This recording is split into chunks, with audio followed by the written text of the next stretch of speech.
Jeg hedder Niels. Jeg er køkkenchef her i madskolen i Helsingør.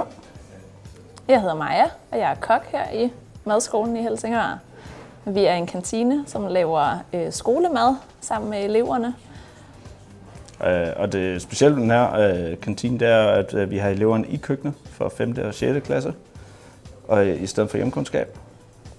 De producerer mad til omkring 220 elever hver dag, og det går helt fra indskolingen til mellemtrinnet til udskolingen. Og grunden til, at vi har valgt at gøre det på den her måde, det er også, at vi vil godt have børnene lidt ud af klasselokalet, ud og bruge hænderne.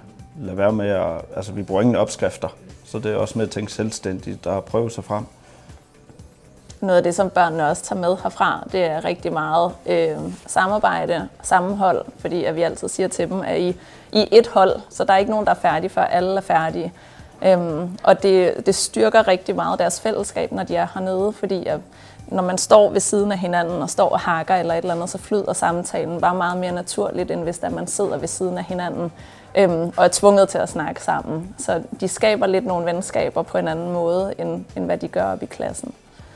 Og det er også vigtigt det der med, at man skal prøve, og det er okay med at lave fejl.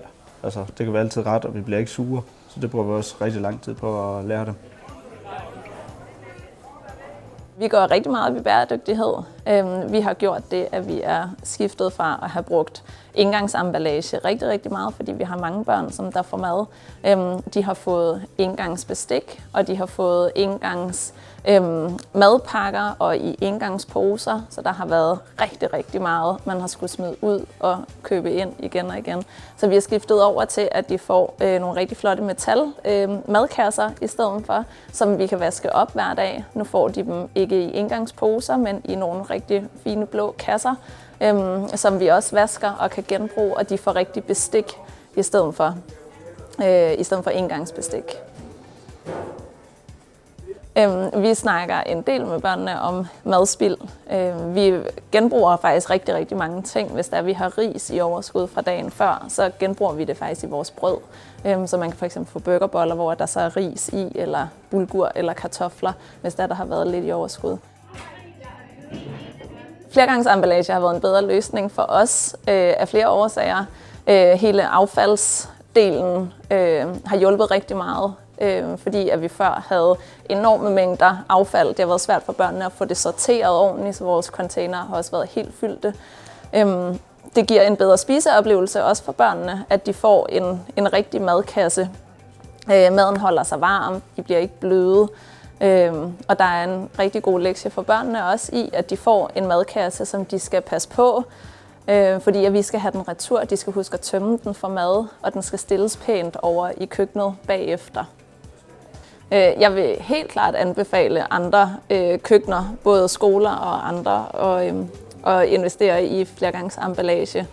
Det er federe at arbejde med, og det er federe at sidde og spise af flergangsemballage, end noget, man bare skal smide ud bagefter. Vi har valgt de her produkter i stedet for engangsmateriale for at være lidt mere bæredygtige her i madskolen. Vi valgte den her fantastiske metalmadkasse. Og en af grundene til, at vi gjorde det, var fordi, at den er totalt tætsluttende, og at der er en rumdeler, som vi kan justere efter, hvad for en slags mad vi kører. Og den købte vi så i 2 forskellige størrelser med logo på. Og så for at følge lidt samme tema, valgte vi en metaldrikkedunk med vores eget logo på, og sådan en smart krog på, så børnene kan have den hængende i deres skoletasker, når de går rundt med dem. Så har vi valgt den her flotte suppe-salatskål fra The Rhyme, som er produceret i Europa.